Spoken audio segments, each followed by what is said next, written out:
Hello friends, ഇന്ന് നമ്മൾ കാണാൻ പോകുന്നത് ബാറ്റിൽ ത്രൂ ദ ഹെവൻസ് എന്ന സീരീസിന്റെ രണ്ടാമത്തെ സീസണിലെ 14ാമത്തെ എപ്പിസോഡാണ്. ഇതിന് മുമ്പത്തെ ഭാഗങ്ങൾ കാണാത്തവർക്ക് വേണ്ടി പ്ലേലിസ്റ്റിന്റെ ലിങ്ക് ഡിസ്ക്രിപ്ഷനിൽ ഇട്ടിട്ടുണ്ട്. അതേപോലെ തന്നെ ഞാൻ ഉണ്ടാക്കിയിരിക്കുന്ന 2 ആപ്ലിക്കേഷൻസ് വഴി യൂട്യൂബിൽ അപ്ലോഡ് ചെയ്യുന്ന വീഡിയോസ് നേരത്തെ കാണാവുന്നതാണ്. ആവശ്യമുള്ളവർക്ക് ഈ ആപ്ലിക്കേഷൻസ് വെബ്സൈറ്റിൽ നിന്ന് ഡൗൺലോഡ് ചെയ്യാം. വെബ്സൈറ്റിന്റെ ലിങ്കും ഡിസ്ക്രിപ്ഷനിൽ ഇട്ടിട്ടുണ്ട്. കഴിഞ്ഞ എപ്പിസോഡിന്റെ അവസാനത്തിൽ നമ്മൾ കണ്ടത് ലിറ്റിൽ ഫെയറി ഡോക്ടറിനെ അക്കാദമിയിലേക്ക് കൊണ്ടുപോകാൻ അവർ തീരുമാനിക്കുന്നതാണ്. ഈ എപ്പിസോഡിന്റെ തുടക്കത്തിലെ തന്നെ ഒരുപാട് ടയേർഡ് ആയിരുന്ന ലിറ്റിൽ ഫെയറി ഡോക്ടറിനെ എടുത്തുകൊണ്ട് പോകാൻ യാൻ മെഡൂസയോട് പറയുന്നു. ഹാൻഫിങ്ങിന്റെ ആക്രമണം ലിറ്റിൽ ഫെയറി ഡോക്ടറിനെ അത്രമാത്രം ബാധിച്ചിരുന്നു. അത് കേട്ട് കഴിയുമ്പോൾ മെഡൂസ ചോദിക്കുന്നത് യൂണറിനെ പേടിച്ചിട്ടാണോ അവളെ എടുക്കാത്തത് എന്നാണ്. അതിനുശേഷം അവനെ തള്ളി മാറ്റിക്കൊണ്ട് മെഡൂസ തന്നെ ലിറ്റിൽ ഫെയറി ഡോക്ടറിനെ അവിടെ നിന്ന് എടുത്തുകൊണ്ട് പോകുന്നുണ്ട്. ലിറ്റിൽ ഫെയറി ഡോക്ടർ ആകട്ടെ അതൊക്കെ കേട്ട് കഴിഞ്ഞപ്പോൾ ഞാൻ ആർക്കും ഒരു ബാധ്യതയാകാൻ ആഗ്രഹിക്കുന്നില്ല എന്നൊക്കെ പറഞ്ഞതായിരുന്നു. എങ്കിലും അതൊന്നും കാര്യമാക്കാതെ മെഡൂസ അവളെ അവിടെ നിന്ന് എടുത്തുകൊണ്ട് പോവുകയായിരുന്നു.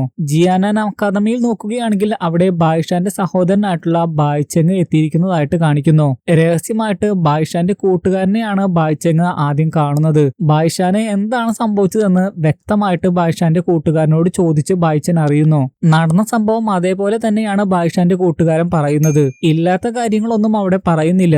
ബായ്ഷാൻ ട്രെയിൻ ചെയ്യുന്ന ഒരു സ്ഥലത്ത് വന്നായിരുന്നു അതെല്ലാം പറഞ്ഞത്. ബായ്ഷാനെ കുറിച്ചുള്ള കാര്യങ്ങളെല്ലാം കേട്ട് കഴിഞ്ഞപ്പോൾ ബായ്ചെങ് കരഞ്ഞു പോകുന്നു. കരഞ്ഞുകൊണ്ട് ബായ്ചെങ് പറയുന്നത് വേറൊന്നുമല്ല, ചെറുപ്പം മുതലേ അവൻ അങ്ങനെയായിരുന്നു, ഒരു മത്സരബുദ്ധി ഉള്ളവനായിരുന്നു. പക്ഷേ അവന്റെ ജീവിതം ഇവിടെ ഇങ്ങനെ ഒരു ചതിയന്റെ വേഷത്തിൽ അവസാനിക്കുമെന്ന് ഞാൻ കരുതിയില്ല. അപ്പോ ബായ്ഷാന്റെ കൂട്ടുകാരൻ പറയുന്നുണ്ട്, അവൻ അങ്ങനെയൊക്കെ ചെയ്തെങ്കിലും ഒരു ചതിയനായിട്ടല്ല അവസാനം മരിച്ചത്. പക്ഷേ അതൊന്നും ബായ്ചെങ് കേൾക്കാൻ തയ്യാറായിരുന്നില്ല. കാരണം സഹോദരൻ അങ്ങനെ ആയതിനോടുള്ള ദേഷ്യമായിരുന്നു അവന്. അതുകൊണ്ട് തന്നെ എല്ലാത്തിനും യാണിനെയാണ് അവൻ കുറ്റം പറയുന്നത്.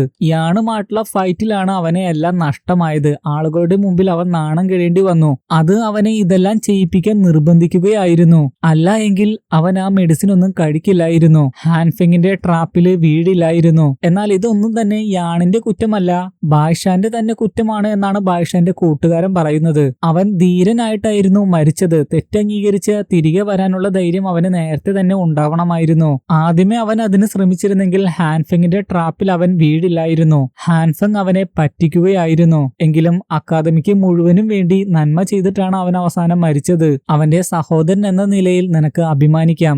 ബായ്ചെങ് പറയുകയാണ്, ശരിയാണ്, അവനെ ഓർത്ത് ഞാൻ അഭിമാനിക്കുന്നു. ചെറുപ്പം മുതലേ ഒന്നിന്റെയും മുമ്പിൽ അവൻ തല കുനിക്കില്ലായിരുന്നു. മരണത്തിന്റെ മുമ്പിൽ പോലും അവൻ തല കുനിച്ചില്ലല്ലോ. എങ്കിലും ബായ്ചെങ് ദേഷ്യത്തോടെ അവസാനം യാണിന്റെ പേര് വിളിക്കുന്നുണ്ട്. ഒരുപക്ഷെ യാണിനോട് പ്രതികാരം വീട്ടാൻ അവൻ തീരുമാനിച്ചിരിക്കണം. പിന്നെ ലിറ്റിൽ ഫെയറി ഡോക്ടറിനെയും കൊണ്ട് അവർ അക്കാദമിയിൽ എത്താറായിരിക്കുന്നതായിട്ട് കാണിക്കുന്നു. ലിറ്റിൽ ഫെയറി ഡോക്ടറിനെയും കൂട്ടി മെഡൂസ മാത്രം അക്കാദമിയിലേക്ക് പോവുകയുള്ളൂ എന്നാണ് ഞാൻ കരുതിയത്. പക്ഷെ യാണും അവരുടെ കൂടെയുണ്ട്. എന്നാൽ അക്കാദമിയുടെ അടുത്തെത്താറായപ്പോഴേക്കും ലിറ്റിൽ ഫെയറി ഡോക്ടർ അവിടെ നിൽക്കുകയാണ്. യാണപ്പോൾ അവളുടെ അടുത്ത് വന്ന് നിനക്ക് പേടിയാണെങ്കിൽ മുഖം മറച്ചോളൂ എന്ന് പറയുന്നു. എന്നാൽ ലിറ്റിൽ ഫെയറി ഡോക്ടർ ആകുലപ്പെടുന്നത് അക്കാദമിയിൽ അവൾ എന്തെങ്കിലും പ്രശ്നമുണ്ടാക്കുമോ എന്നാണ്. അവൾ മൂലം ആളുകൾ മരിക്കുമെന്നും പഴയ ചരിത്രം വീണ്ടും ആവർത്തിക്കപ്പെടുമെന്നൊക്കെ അവൾ ഭയപ്പെടുന്നു. അപ്പോൾ യാൺ അവളെ ആശ്വസിപ്പിച്ചുകൊണ്ട് പറയുന്നത് വേറൊന്നുമല്ല, അവളുടെ പോയിസൺ ഉള്ള ഈ ശരീരം എന്നത് ഒരു ജയിലല്ല, അത് ജന്മന അവൾക്ക് കിട്ടിയ ഒരു ഗിഫ്റ്റ് ആണ്. തീർച്ചയായും അക്കാദമിയിലെ എൽഡേഴ്സിന് ഇതിനൊരു പരിഹാരമുണ്ടാകും. അത് കേട്ട് കഴിയുമ്പോൾ ലിറ്റിൽ ഫെയറി ഡോക്ടറിന് ആശ്വാസമാകുന്നു. യാണാകട്ടെ മുഖത്ത് ആ തുണിയും കെട്ടിക്കൊടുക്കുന്നു. പിന്നെ ജിയാനൻ അക്കാദമിയിൽ ഒരു എൽഡറിന്റെ ക്ലാസ് ആണ് കാണിക്കുന്നത്. അവിടെയുള്ള സ്റ്റുഡൻസ് അയാള് പഠിപ്പിക്കുന്നതൊന്നും തന്നെ കേൾക്കുന്നു പോലുമില്ല. പരസ്പരം സംസാരിക്കുകയും കളിച്ചുമൊക്കെയും അവർ ഇരിക്കുന്നു. അവർക്ക് റിവാർഡായിട്ട് ഒരു ലിക്വിഡ് കൊടുക്കാമെന്ന് പറഞ്ഞിട്ട് പോലും ആ എൽഡറിനെ അവഹേളിക്കുന്ന രീതിയിലൊക്കെയാണ് സ്റ്റുഡൻസ് സംസാരിക്കുന്നത്. ഞങ്ങൾക്ക് നിങ്ങളുടെ യൂസ്ലെസ് ആയിട്ടുള്ള എലിക്സർ ഒന്നും വേണ്ട, എന്തിനാണ് യാണിനെ ആ ടവറിലെ ഫ്ലെയിം എടുക്കാൻ സമ്മതിച്ചത്? അതുമൂലം ആ ടവറിൽ ഇപ്പോൾ പ്രാക്ടീസ് ചെയ്യുന്നതൊക്കെ യൂസ്ലെസ് ആയിരിക്കുകയാണ് എന്നൊക്കെയാണ് അവർ പറയുന്നത്. അപ്പോ അവരെ കൺട്രോൾ ചെയ്യുന്നതിന് വേണ്ടി അവിടെ ഉണ്ടായിരുന്ന ബായ്ഷാന്റെ കൂട്ടുകാരൻ അതൊക്കെ റൂമേഴ്സ് ആണെന്ന് പറയുന്നുണ്ട്. എന്നാൽ അതൊന്നും തന്നെ അവർ കേൾക്കാൻ തയ്യാറാകുന്നില്ല. ഹെവൻലി ഫ്ലെയിം ഇല്ലാതെ അവിടെ ട്രെയിൻ ചെയ്യുന്നതൊക്കെ യൂസ്ലെസ് ആണെന്ന് പറഞ്ഞ് അവരെല്ലാവരും അവിടെ നിന്ന് പോകുന്നു. ബായ്ഷാന്റെ കൂട്ടുകാരൻ അപ്പോൾ ആ മാസ്റ്ററിനോട് പറയുന്നുണ്ട്, ഈ സ്റ്റുഡൻസിന് മാസ്റ്റേഴ്സിനോടൊന്നും ഒട്ടും ബഹുമാനമില്ല എന്നൊക്കെ. അപ്പോ ആ മാസ്റ്റർ പറയുന്നത് വേറൊന്നുമല്ല, അതൊന്നും തന്നെ അവരുടെ തെറ്റല്ല, അവരെ കുറ്റം പറഞ്ഞിട്ടും കാര്യമില്ല, ബായ്ഷാൻ കാരണമാണ് ഇതൊക്കെ സംഭവിച്ചത്. എങ്കിലും ഫൗണ്ടേഷൻ എസ്റ്റാബ്ലിഷ്മെന്റിന് വേണ്ടിയുള്ള എന്റെ ലിക്വിഡ് യൂസ്ലെസ് ആണെന്ന് അവർ പറയാൻ പാടില്ലായിരുന്നു. അതും പറഞ്ഞുകൊണ്ട് അയാൾ തന്നെ അത് കുടിക്കുന്നു. അതിനുശേഷം ഹാവോ എന്ന് പേരുള്ള ഈ മാസ്റ്റർ അവിടുത്തെ മെയിൻ ആയിട്ടുള്ള എൽഡർ ആയിട്ടുള്ള സൂക്കിയാന്റെ അടുത്ത് വന്നപ്പോൾ സൂക്കിയാൻ ആ കാര്യങ്ങളൊക്കെ ചോദിച്ചറിയുന്നു. കുട്ടികൾ ഒരു റെസ്പെക്ട് ഇല്ലാതെ ആവശ്യപ്പെടുന്നത് യാൺ ആ ഫ്ലെയിം തിരികെ തരണമെന്നും അയാളുടെ ആ ലിക്വിഡിനെ കുറിച്ച് മോശമായിട്ട് സംസാരിച്ചതും പറയുന്നു. എൽഡർ സൂക്കിയാൻ അപ്പോൾ ചോദിക്കുന്നത്, ചോദിക്കുന്നത്, നിങ്ങൾ എന്തിനാണ് അതിന് ദേഷ്യപ്പെടുന്നത്? സ്റ്റുഡൻസിനെ ഒന്നും നിങ്ങൾക്ക് കൺട്രോൾ ചെയ്യാൻ സാധിക്കുന്നില്ലേ? സത്യത്തിൽ അവർ നിങ്ങളുടെ ലിക്വിഡ് മോശമാണെന്ന് പറഞ്ഞതാണോ, അല്ലെങ്കിൽ യാൺ ഹെവൻലി ഫ്ലെയിം തിരികെ തരാൻ ആവശ്യപ്പെട്ടതാണോ ഇവിടത്തെ പ്രശ്നം? അപ്പോ എൽഡർ ഹാവോ പറയുന്നത് വേറൊന്നുമല്ല, അവർ മെയിൻ ആയിട്ട് ടാർഗറ്റ് ചെയ്യുന്നത് യാണിനെയാണെന്നാണ് തോന്നുന്നത്. മിക്കവാറും ഇതിന്റെ എല്ലാത്തിന്റെയും പിന്നിൽ ബായ്ചങ് ആയിരിക്കണം. പിന്നെ കാണിക്കുന്നത് ബായ്ചങ് അവിടെയുള്ള എല്ലാ സ്റ്റുഡൻസിനോടും ഇക്കാര്യം പറയുന്നതാണ്.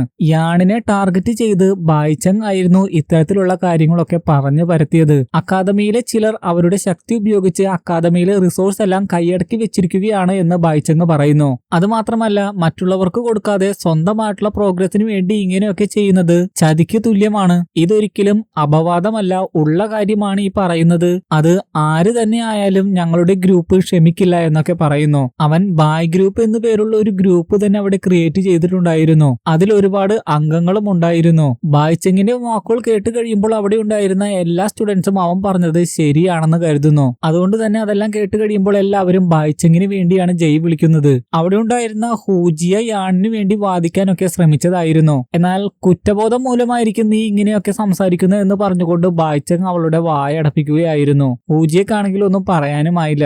അവിടെ ഉണ്ടായിരുന്ന ബായ്ഷാന്റെ കൂട്ടുകാരൻ പക്ഷെ അതിന് കൂടെ നിൽക്കുന്നില്ല. കാരണം എന്താണ് ശരിയെന്ന് അവന് കൃത്യമായിട്ട് അറിയാം. അല്പം കഴിഞ്ഞു കഴിയുമ്പോൾ ഹൂജിയക്ക് അത് കേട്ട് നിൽക്കാനാകാതെ ഹൂജിയ അവരുടെ മുമ്പിൽ വന്നിട്ട് പറയുകയാണ്, യാൺ ആ ഹെവൻലി ഫ്ലെയിം മനഃപൂർവ്വം സ്വന്തമാക്കി വെച്ചതായിരുന്നില്ല. അവൻ ആ ഫ്ലെയിമിനെ കീഴടക്കിയില്ലായിരുന്നെങ്കിൽ അത് അക്കാദമിയുടെ തന്നെ നാശത്തിന് കാരണമാകുമായിരുന്നു. അപ്പോഴേക്കും ബായ്ഷാന്റെ കൂട്ടുകാരനും ബായ്ചങ്ങിനെതിരെ സംസാരിക്കാൻ വരുന്നുണ്ട്. എന്നാൽ അതെല്ലാം കേട്ട് കഴിഞ്ഞപ്പോൾ ബായ്ചങ് അവനും യാണിന് വേണ്ടി പ്രവർത്തിക്കുകയാണെന്ന് പറഞ്ഞു. പക്ഷേ ആ പ്രശ്നം കൂടുതൽ വഷളാകുന്നതിന് മുമ്പ് മാസ്റ്റേഴ്സ് അവിടെ എത്തിയിരുന്നു. എൽഡർ സൂക്കിയാൻ തന്നെ അവിടെ എത്തി എല്ലാത്തിനും പ്രോപ്പർ ആയിട്ട് ഒരു എക്സ്പ്ലനേഷൻ കൊടുക്കുന്നു. യാൺ അറിയാതെയോ അല്ലെങ്കിൽ അവന്റെ ഭാഗ്യം കൊണ്ടോ അല്ല അവൻ ആ ഹെവൻലി ഫ്ലെയിമിനെ കീഴടക്കിയത്. ഈ അക്കാദമി തന്നെ നശിക്കുമെന്നതിന്റെ വക്കിൽ വരെയും എത്തിയപ്പോൾ യാൺ മുന്നോട്ട് വന്ന് ആ ഹെവൻലി ഫ്ലെയിമിനെ കീഴടക്കുകയായിരുന്നു. ഇതൊന്നും മനസ്സിലാക്കാതെ നിങ്ങൾ ഈ കാട്ടിക്കൂട്ടുന്നത് ശരിയല്ല. ഈ അക്കാദമിയുടെ മര്യാദകളൊന്നും ഫോളോ ചെയ്യാൻ നിങ്ങൾക്ക് താല്പര്യമില്ലെങ്കിൽ നിങ്ങൾ ഇവിടെ നിൽക്കേണ്ട ആവശ്യമില്ല. അതിനുശേഷം എല്ലാവരെയും പിരിച്ചുവിടാൻ ഒരുങ്ങുമ്പോൾ തന്നെ ബായ്ചങ് ചോദിക്കുന്നത് തന്റെ സഹോദരൻ മരണത്തിന് അർഹനായിരുന്നോ എന്നാണ്. മാസ്റ്റർ സൂക്കിയാൻ അപ്പോൾ പറയുന്നത്, നിന്നോട് എല്ലാ കാര്യങ്ങളും നേരത്തെ തന്നെ പറഞ്ഞതായിരുന്നു. ശരി, നിനക്ക് ആ ടവറിൽ പ്രവേശിക്കാനുള്ള അനുവാദം തന്നിരിക്കുന്നു. അതിന്റെ ഉള്ളിൽ വെച്ച് നന്നായിട്ട് മെഡിറ്റേറ്റ് ചെയ്ത് ഇതിനെ പറ്റിയൊക്കെ ഒന്ന് ചിന്തിക്കൂ.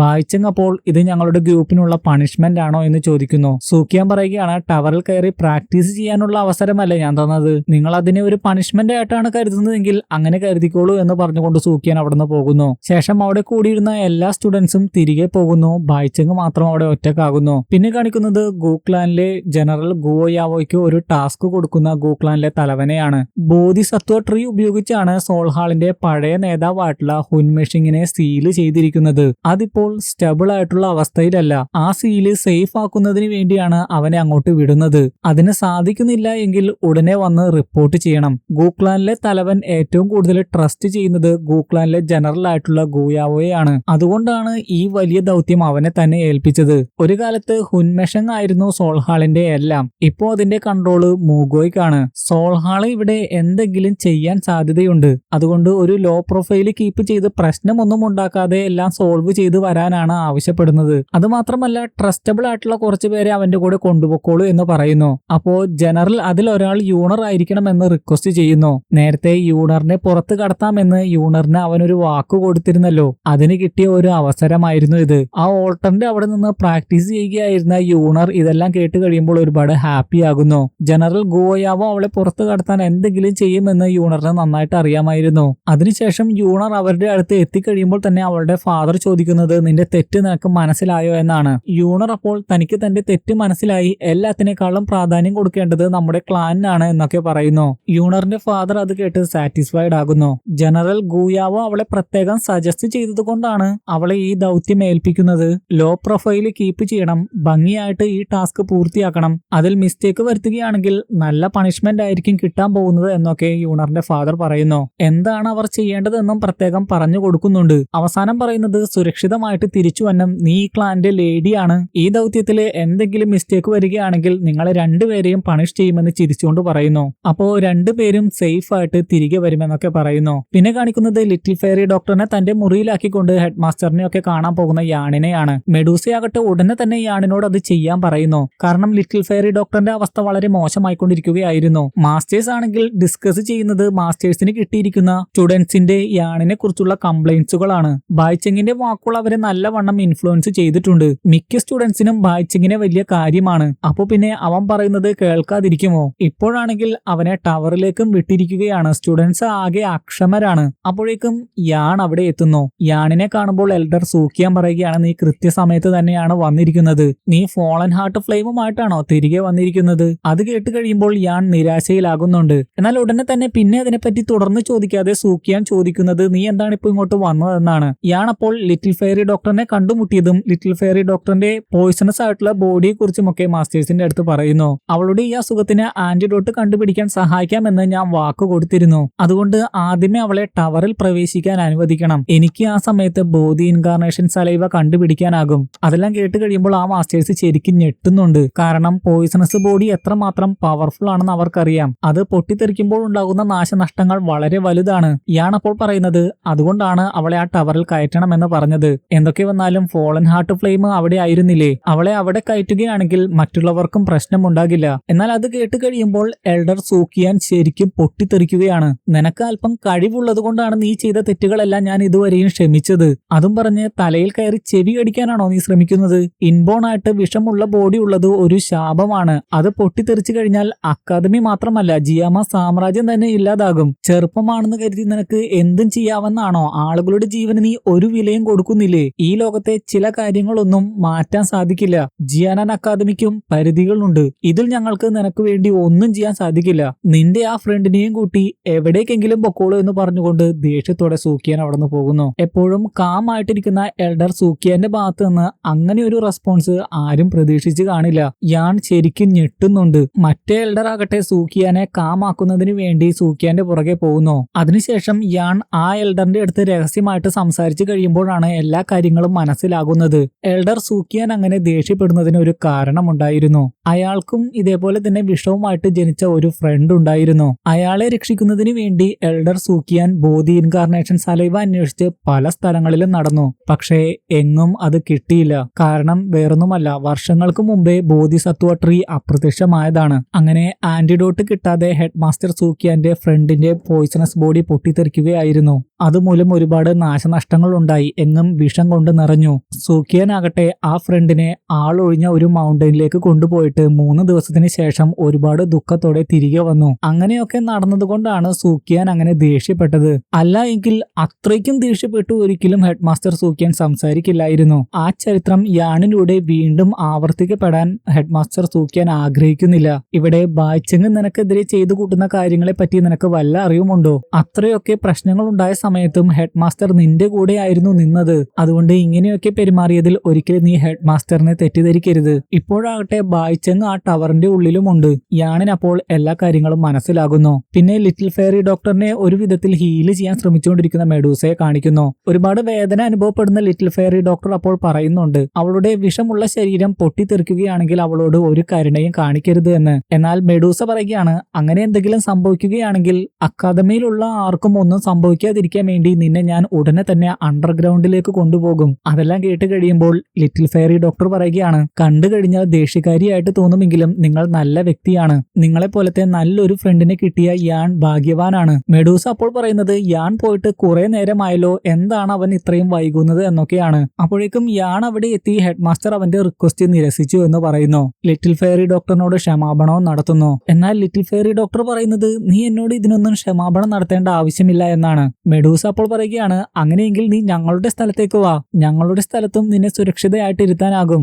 യാണാകട്ടെ അതിനുശേഷം ലിറ്റിൽ ഫെയറി ഡോക്ടറിന്റെ അടുത്ത് വന്ന് തീർച്ചയായും നമ്മൾ അതിനൊരു പരിഹാരം കണ്ടുപിടിക്കുമെന്ന് പറയുന്നു. യാണിന്റെ ആ വാക്കുകൾ കേട്ട് കഴിയുമ്പോൾ ലിറ്റിൽ ഫെയറി ഡോക്ടറിന് ഒരുപാട് സന്തോഷമാകുന്നു. അപ്പോഴേക്കും യാൺ എന്ന് വിളിച്ചുകൊണ്ട് ഹൂജി അവിടെ എത്തുന്നു. ഹൂജി അവിടെ എത്തുമ്പോൾ തന്നെ യാൺ പറയുന്നത്, ഞങ്ങൾ ഉടനെ തന്നെ ഇവിടുന്ന് പോകുമെന്നാണ്. അത് കേട്ട് ഹൂജിയ ഉച്ചത്തിൽ കരഞ്ഞുകൊണ്ട് എന്തിനാണ് പോകുന്നതെന്ന് ചോദിക്കുന്നു. മെഡൂസ അപ്പോൾ ഞങ്ങൾ പോയില്ലെങ്കിൽ നിങ്ങൾ മരിക്കുമെന്ന് പറയുന്നു. ഹൂജിയാകട്ടെ വീണ്ടും ഒരുപാട് ഉച്ചത്തിൽ പൊട്ടിക്കരഞ്ഞുകൊണ്ട് ലിറ്റിൽ ഫെയറി ഡോക്ടറിനെ നോക്കിക്കൊണ്ട് പറയുകയാണ്, ഇത്രയ്ക്കും സുന്ദരിയായിട്ടുള്ള പെണ്ണിന് ഈ ഒരു അവസ്ഥ വന്നല്ലോ, നിങ്ങൾ പേടിക്കേണ്ട, നിങ്ങളുടെ കൂടെ ഞാൻ ഉണ്ടാകും. ഈ പ്രശ്നം പരിഹരിക്കാൻ ഞാൻ നിങ്ങളെ സഹായിക്കാം. മെഡൂസ അപ്പോൾ പറയുകയാണ്, ഹെഡ് മാസ്റ്റർ നിരസിച്ചു, പിന്നെ നീ എങ്ങനെയാണ് സഹായിക്കാൻ പോകുന്നത്? അത് നിങ്ങൾ കണ്ടോളൂ എന്ന് പറഞ്ഞുകൊണ്ട് അവരെയും കൊണ്ട് ടവറിന്റെ അടുത്തേക്ക് വരുന്നു. ടവറിന്റെ അടുത്ത് ഹെഡ് മാസ്റ്റർ ഒഴികെ മറ്റുള്ള 2 എൽഡേഴ്സും ഉണ്ടായിരുന്നു. ഹൂജി ആകട്ടെ ഉച്ചത്തിൽ പൊട്ടിക്കരഞ്ഞുകൊണ്ടിരിക്കുകയാണ്. കരഞ്ഞ് മറ്റുള്ളവരെ വീഴ്ത്തുന്ന കാര്യത്തിൽ ഹൂജിയ മിടുക്കിയാണ്. കള്ളക്കരച്ചിലാണെന്ന് മറ്റുള്ളവർക്ക് അറിയാമായിരിക്കാം, എങ്കിലും ഹൂജിയ കരച്ചിൽ നിർത്തില്ല. എൽഡർ ഹാവോ അപ്പോൾ പറയുന്നത്, ഞാനും അവരുടെ കൂടെ അകത്തേക്ക് പോകാം. ഹൂജിയ എല്ലാ കാര്യങ്ങളും എന്നോട് പറഞ്ഞിട്ടുണ്ട്. ഇത്രയും നാൾ പഠിപ്പിച്ചിട്ട് ആദ്യമായിട്ടാണ് വിഷമുള്ള ശരീരത്തോടു കൂടി ജനിക്കുന്ന ഒരാളെ ഞാൻ കാണുന്നത്. അത്തരത്തിലുള്ള ആളുകളെ നമ്മൾ സംരക്ഷിക്കണം, അവർ റയറാണ്. അതുകൊണ്ട് നമ്മൾ ഇത് തീർച്ചയായും ചെയ്യണം എന്നൊക്കെ പറയുന്നു. വേറെ നിവർത്തിയില്ലാതെ മറ്റേ എൽഡറും അത് സമ്മതിക്കുന്നു. ഹൂജിയ അപ്പോൾ കരച്ചിൽ നിർത്തുകയാണ്. അതിനുശേഷം ടവറിന്റെ ഉള്ളിലുള്ള ബായ് ഗ്രൂപ്പിലുള്ളവരോട് പറയുകയാണ്, 10 ദിവസത്തെ നിങ്ങളുടെ പണിഷ്മെന്റ് കഴിഞ്ഞിരിക്കുന്നു, നിങ്ങൾക്ക് പുറത്തു കടക്കാം. അകത്തുണ്ടായിരുന്ന ബായ്ചെങ്ങും ബായ്ചെങ്ങിന്റെ ഗ്രൂപ്പിലുള്ളവരും അതെല്ലാം കേൾക്കുന്നുണ്ടായിരുന്നു. ബായ്ചെങ് പറയുകയാണ്, യാണിനെ വിട്ടുതരാതെ ഞങ്ങൾ പുറത്തു വരില്ല. ഹെഡ് മാസ്റ്റർ അവന്റെ റിക്വസ്റ്റ് നിരസിച്ചതാണെന്ന് ഞങ്ങൾക്കറിയാം. കള്ളം പറഞ്ഞുകൊണ്ടാണ് അവരെ അകത്തേക്ക് കയറ്റാൻ ശ്രമിക്കുന്നത്. ഞങ്ങളുടെ തെറ്റിന് പണിഷ്മെന്റ് കിട്ടിയെങ്കിൽ യാണിന്റെ തെറ്റിന് യാണിനെയും പണിഷ് ചെയ്യണം. യാൺ അപ്പോൾ മുന്നോട്ട് വന്നുകൊണ്ട്, ഞാൻ ഇവിടെ തന്നെയുണ്ട്, എന്നെ എന്ത് വേണമെങ്കിലും ചെയ്തോളൂ, എന്ത് പണിഷ്മെന്റ് സ്വീകരിക്കാൻ തയ്യാറാണ് എന്ന് പറയുന്നു. അത് കേട്ട് കഴിയുമ്പോൾ മാത്രമാണ് ബായ്ചെങ് പുറത്തു കടക്കുന്നത്. ബായ്ചെങ്ങിന്റെ ഗ്രൂപ്പിലുള്ളവർ ഇപ്പോഴും അകത്ത് തന്നെയുണ്ട്. പുറത്തു വന്ന ബായ്ചെങ് ആവശ്യപ്പെടുന്നത് വേറൊന്നുമല്ല, യാൺ ഒരു കാരണവശാലും ആ ടവറിന്റെ ഉള്ളിൽ കയറരുത്. അത് വലിയ കാര്യമൊന്നുമല്ലാത്തത് കൊണ്ട് യാൺ അത് സമ്മതിക്കുന്നു. ലിറ്റിൽ ഫെയറി ഡോക്ടർ ആകട്ടെ യാണിന് നന്ദി പറഞ്ഞിട്ട് പറയുകയാണ്, എന്റെ അവസാനം ചിലപ്പോൾ ഇതിന്റെ ഉള്ളിൽ വെച്ചായിരിക്കും, അങ്ങനെയൊന്നും സംഭവിക്കില്ല എന്ന് പറഞ്ഞുകൊണ്ട് ലിറ്റിൽ ഫെയറി ഡോക്ടറിനെ ആശ്വസിപ്പിച്ച് മെഡൂസയും ലിറ്റിൽ ഫെയറി ഡോക്ടറും കൂടി ആ ടവറിന്റെ ഉള്ളിലേക്ക് കയറുന്നു. അതിനുശേഷം ടവറിന്റെ ഒരു സ്ഥലത്തെത്തി കഴിയുമ്പോൾ തന്നെ അവർക്ക് ഒളിയാക്രമണം നേരിടേണ്ടി വരുന്നു. ആരാണ് ആക്രമിച്ചിട്ടുണ്ടാവുക എന്ന് ഊഹിക്കാവുന്നതല്ലേ ഉള്ളൂ. ബായ്ചെങ്ങിന്റെ ഗ്രൂപ്പിലുള്ളവർ മാത്രമല്ല അതിന്റെ ഉള്ളിൽ ഉണ്ടായിരുന്നുള്ളൂ, അവര് തന്നെയാണ് ആക്രമിച്ചത്. ക്രോസ്ബോ ഉപയോഗിച്ചുകൊണ്ടുള്ള അറ്റാക്കാണ് നടത്തിയത്. എന്നാൽ ഉടനെ തന്നെ പ്രത്യേക തരത്തിലുള്ള ഒരു ഷീൽഡ് ഉണ്ടാക്കി മെഡൂസ അതെല്ലാം തടഞ്ഞു. ശേഷം അത് അവരുടെ നേരെ തന്നെ വിട്ടുകഴിഞ്ഞപ്പോൾ അതിന്റെ ആക്രമണമേറ്റ് ചിലർ നിലത്തേക്ക് വീണു. അതിനുശേഷം മെഡൂസയാകട്ടെ അവളുടെ കണ്ണിന്റെ ശക്തി അവരുടെ നേരെ പ്രയോഗിക്കുന്നു. അതുമൂലം എല്ലാവരും മെഡൂസയുടെ കൺട്രോളിലാകുന്നു. നിലത്ത് വീണവർ അവരുടെ കയ്യിലുണ്ടായിരുന്ന ആയുധം കൊണ്ട് അവരെ ആക്രമിക്കാൻ വന്നതായിരുന്നു. എന്നാൽ മെഡൂസയുടെ കൺട്രോളിലായതിനു ശേഷം അവർ തളർന്നു വീഴുന്നു. ബായ്ഷാന്റെ കൂട്ടുകാരനും അറിയാതെ മെഡൂസയുടെ കണ്ണിൽ നോക്കി പോകുന്നു. അതുകൊണ്ട് തന്നെ അവനെയും അത് അഫക്ട് ചെയ്തു എന്ന് മനസ്സിലാക്കി എൽഡർ ഹാവോ ഉടനെ തന്നെ ഒരു മെഡിസിൻ അവന് കൊടുക്കുന്നു. ആ പില്ല് കഴിച്ച് അവന്റെ മുഖത്തൊക്കെ തട്ടിയാണ് അവനെ പഴയ അവസ്ഥയിലേക്ക് എൽഡർ ഹാവോ കൊണ്ടുവരുന്നത്. അതിനുശേഷം യാതൊരു കാരണവശാലും അവളുടെ കണ്ണിലേക്ക് നോക്കരുത് എന്ന് പറയുന്നു. യാൺ വളരെ ലക്കിയാണ്, പവർഫുൾ ആയിട്ടുള്ള ഫ്രണ്ട്സ് ആണ് അവന്റെ കൂടെ ഉള്ളത് എന്നൊക്കെ എൽഡർ ഹാവോ പറയുന്നു. മറ്റൊരാളും ഇതേപോലത്തെ ഫ്രണ്ട്സിനെ അവരുടെ ജീവിതത്തിൽ കണ്ടുമുട്ടിയിട്ടുണ്ടാകില്ല. അപ്പോ ബായ്ഷാന്റെ കൂട്ടുകാരൻ മെഡൂസയുടെ കണ്ണിന്റെ പ്രത്യേകത എന്താണെന്ന് എൽഡർ ഹാവോയോട് ചോദിക്കുന്നു. എൽഡർ ഹാവോ പറയുകയാണ്, അത് 3 ഇതളുകളുള്ള പൂക്കൾ പോലെ ഇരിക്കും. അതിലേക്ക് നോക്കിക്കഴിഞ്ഞാൽ അഡ്വാൻസ്ഡ് ആയിട്ടുള്ള ദാവോ ആൻസസ്റ്ററിന്റെ പോലും ശക്തികൾ നഷ്ടമാകും. അവർ പിന്നെ ഇല്യൂഷനിലേക്ക് വീഴും. അത് പറഞ്ഞു കഴിഞ്ഞപ്പോഴേക്കും ബായ്ചെങ്ങിന്റെ ഗ്രൂപ്പിലുണ്ടായിരുന്ന എല്ലാവരും ഇല്യൂഷനിലേക്ക് വീണ് തളർന്ന് ബോധം കെട്ട് വീഴുന്നു. എന്നാൽ ചിലർ അതിൽ നിന്ന് രക്ഷപ്പെട്ട് അവരെ ആക്രമിക്കുന്നു. മെഡൂസ നല്ലവണ്ണം അവരെ തിരിച്ചാക്രമിക്കുന്നു.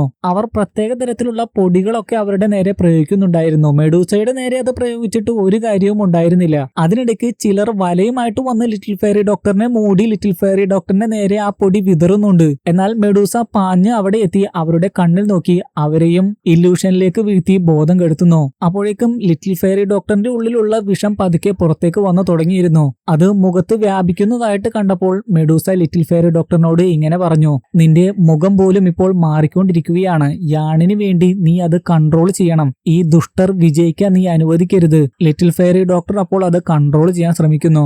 യാണിനെ നോക്കുകയാണെങ്കിൽ ബായ്ചെങ് പറയുകയാണ്, നീ നിന്റെ തെറ്റുകൾ സമ്മതിക്കണം. നീ അക്കാദമിയിലേക്ക് പോയിസൺ ബോഡി ഉള്ളവരെ കൊണ്ടുവന്നു. ഹെഡ് മാസ്റ്ററിന്റെ ഉത്തരവ് തെറ്റിച്ചു.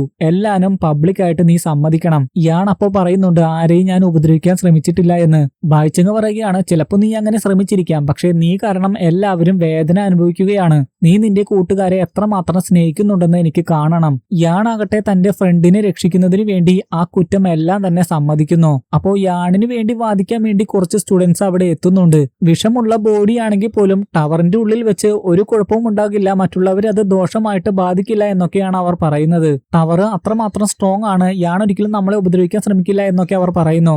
ബായ്ചെങ് പറയുകയാണ്, അത് ശരിയായിരിക്കാം, പക്ഷേ എന്തിനാണ് അക്കാദമിയിലേക്ക് വിഷമുള്ള ശരീരമുള്ള ഒരാളെ കൊണ്ടുവന്നത്? റയർ ആയിട്ടുള്ള ആന്റിഡോട്ട് കണ്ടുപിടിക്കാനാണെന്നൊക്കെ പറയുന്നുണ്ട്. ഇവൻ അത് സാധിച്ചാൽ പോലും എന്തിനാണ് നമ്മളെ അപകടത്തിലാക്കുന്നത്? ആദ്യം ഇവിടുന്ന് ഫോളൻ ഹാർട്ട് ഫ്ലെയിം എടുത്തുകൊണ്ടുപോയി, ഇപ്പോൾ ഈ ടവർ തന്നെ നശിപ്പിക്കാൻ നോക്കുന്നു. ബായ്ചെങ് ഗ്രൂപ്പിലുള്ള എല്ലാവരും അത് ശരിവെക്കുന്നു. ബായ്ചെങ്ങിന് വേണ്ടി എല്ലാവരും വാദിക്കുന്നു. യാണിനെ പുറത്താക്കാനൊക്കെ പറഞ്ഞാണ് അവർ ജയ് വിളിക്കുന്നത്. അകത്തായിരുന്ന മെഡൂസയും ലിറ്റിൽ ഫെയറി ഡോക്ടറും എല്ലാം അതെല്ലാം കേൾക്കുന്നുണ്ട്. എന്നാൽ ലിറ്റിൽ ഫെയറി ഡോക്ടറിന് ഒട്ടും അത് കൺട്രോൾ ചെയ്യാൻ സാധിക്കുന്നില്ല. അതുകൊണ്ട് മെഡൂസയോട് എങ്ങനെയെങ്കിലും അവളെ ഒന്ന് കൊന്നു തരുമോ എന്ന് ചോദിക്കുന്നു. അപ്പോഴേക്കും പതുക്കെ പതുക്കെ പോയിസൺ മിസ്റ്റ് അവിടെ വ്യാപിച്ചു തുടങ്ങിയിരുന്നു. അവിടെ ബോധം കെട്ട് കിടക്കുകയായിരുന്ന ബായ്ഷാൻ ഗ്രൂപ്പിലുള്ള ഒരാൾക്ക് ഇതേ സമയം ബോധം വരുന്നു. ബോധം വന്ന അവൻ നോക്കുമ്പോൾ കാണുന്നത് ലിറ്റിൽ ഫെയറി ഡോക്ടറിന്റെ ബോഡി പൊട്ടിത്തെറിക്കാൻ പോകുന്നതാണ്. അവൻ ഉടനെ തന്നെ അവിടെ ഉണ്ടായിരുന്ന ജനലിൽ വന്ന് അടിക്കുകയൊക്കെ ചെയ്യുന്നു. ആ ശബ്ദം കേട്ട് ബായ്ഷാന്റെ കൂട്ടുകാരൻ അവിടെ എത്തി നീ എന്താണ് ചെയ്യുന്നതെന്ന് ചോദിക്കുന്നു. അപ്പോൾ അവൻ പറയുന്നത് വേറൊന്നുമല്ല, ബായ്ചെങ് ഇവനോട് പറഞ്ഞിരുന്നു ലിറ്റിൽ ഫെയറി ഡോക്ടറിന്റെ ബോഡി പൊട്ടിത്തെറിക്കാൻ പോവുകയാണെങ്കിൽ ഇങ്ങനെ അടയാളം കൊടുക്കണമെന്ന്. ആ ശബ്ദം കേട്ട് പുറത്തുള്ള ബായ്ചെങ്ങും മറ്റുള്ളവരും അത് മനസ്സിലാക്കുകയും ചെയ്യുന്നു. ബായ്ചെങ് യാണിനോട് പറയുകയാണ് അവളുടെ ബോഡി പൊട്ടിത്തെറിക്കാൻ പോവുകയാണ്. ഇതോടെ ഈ എപ്പിസോഡും ഇവിടെ കഴിഞ്ഞിരിക്കുകയാണ്. ഇന്നത്തെ വീഡിയോ ഇഷ്ടപ്പെട്ടെങ്കിൽ തീർച്ചയായും ലൈക്ക് ചെയ്യാൻ മറക്കരുത്. അടുത്ത വീഡിയോ നമ്മൾ ഉടനെ തന്നെ കാണാം. അതുവരെ ഗുഡ് ബൈ.